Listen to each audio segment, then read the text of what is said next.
Thank you very much, Chris and Joanne. So we're now going to move into a panel discussion, and we're going to look at innovative models of accreditation. In this case, look at One Health accreditation across nations. So I'm very excited about this session. Our moderator is going to be Dr. Deborah Kochevar, who's currently at the Cummings School of Veterinary Medicine, Tufts University. She has a PhD in cell molecular biology in veterinary medicine. That's pretty cool. She's been involved with the American Veterinary Medical Association for a long time and has also been heavily involved in international work in veterinary medicine. So I'm very excited to have them come up and let her introduce the panel and moderate it. Thank you, Deborah. Thank you very much. So if the other panelists could come up, that'd be great. Sure. So thank you very much. It's a great pleasure to be here. It was a pleasure to serve on the planning committee for this group as a representative of the Association of American Veterinary Medical Colleges, AAVMC. And so AAVMC is not the accreditor for veterinary medicine. That's the AVMA Council on Education. But AAVMC is a tight partner, and so we're thrilled to be here. I'd also like to thank the IOM and the forum for providing what's a pretty amazing opportunity to have interprofessional dialogue. I'm not sure I've seen this many different groups in one spot. It's really quite something. So yesterday we had a chance to consider, sort of almost in a debate format, whether accreditation squashed or stimulated educational innovation. So I hope in our session this morning, which is entitled Innovative Models of Accreditation, One Health Accreditation Across Nations, that we'll actually have a very encouraging view of accreditation not squashing but rather stimulating. So our panelists are going to provide insights drawn from their deep experiences harmonizing accreditation standards and operations across multiple continents, countries, and accreditors. We'll also consider the benefits of something that we'll refer to as One Health as a distinctive variation on what mostly has been discussed, which is interprofessional education with this group. We'll think about how One Health might in fact be an important part of an accreditation equation. So it's important to remind you of the common definition of One Health. One Health is the collaborative effort of multiple disciplines working locally, nationally, globally to attain optimal health for people, animals, and the environment. So it's sort of a bigger tent, I guess, than interprofessional, but it has a lot of overlap.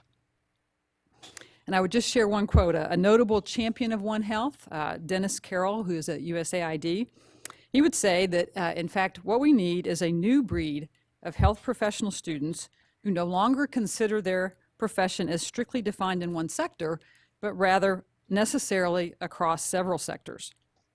And so today, I hope we'll consider how One Health across nations could be part of the innovative accreditation models that we've been discussing for the past day. So to do that, we're really privileged today to have panelists who, and I added up the miles, collectively have traveled or will travel over 20,000 miles to participate today, which is really, I just have to say thank you to all of you. It's really great that you're here.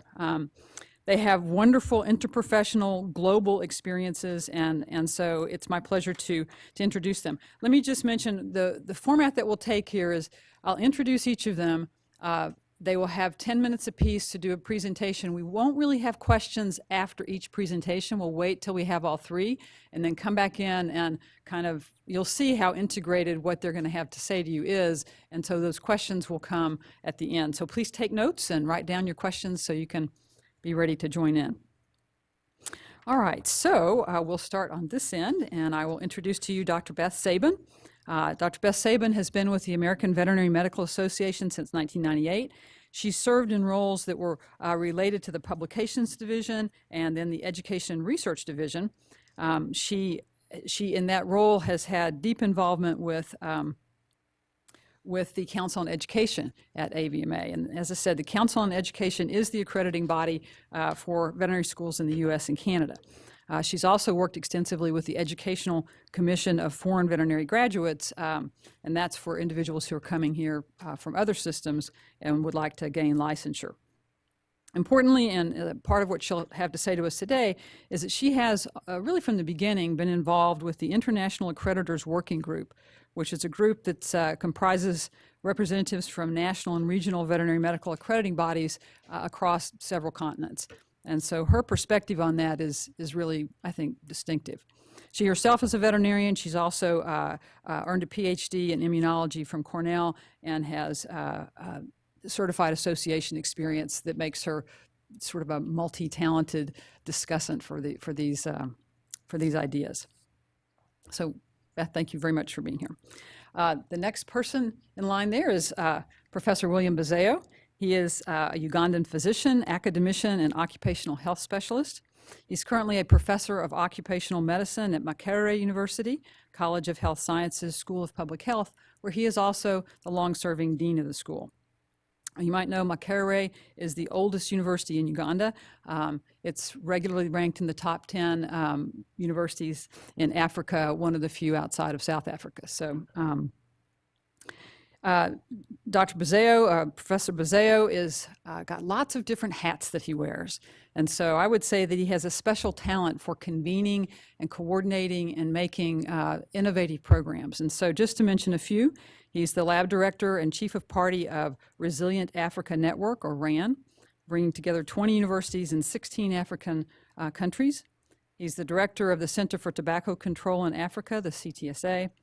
And importantly, and this will work into his comments today, he is the PI for a network called One Health Central and Eastern Africa that's been engaged in looking at how we embed One Health competencies in curricula across the health professions. So he, as I said, is someone who has a number of credentials spanning medicine, public health. We're going to make him an honorary veterinarian because he's learned so much about our profession in the last 7 years. And so really thrilled to have Professor Bozzio here today. On the far end there is Dr. Stuart Reid, who is the principal of the Royal Veterinary College in London. He's also previously been the dean of the Faculty of Veterinary Medicine in Glasgow. So as in those two roles, then, he's led 2 AVMA accredited international schools and really has been one of the groundbreaking international deans to come and attend and really become very active in the AAVMC. He's been on the board, he's been an officer. So that's allowed our profession to really begin to have, on the level of the deans, a much better sense of exchange. That's one of the things that was said on day one, is the first step in anything is to sit down and talk to others. And I think we heard this morning, it's not just talking to, it's actively listening to. And so I think Stuart's had a leadership role in that in our profession. He's worked in both private and the public sector and has had experience in Australasia, Africa, and North America, and served on a number of executive committees. He also has been very active in the European Committee on Veterinary Education, and so in that sense, he's had the experience of working across multiple EU countries thinking about accreditation. So as you can see, we have quite the set of talent here to talk about these ideas, and so really without further ado, I think I would invite Dr. Saban to begin presentations. Yes, I would ask the group, is it better as they present for them to stand so you can see them, or are you okay with them sitting? Sitting is good, okay. Sitting is fine. Okay, and we'll ask each of our panelists to stick to about 7 to 10 minutes. Okay? All right.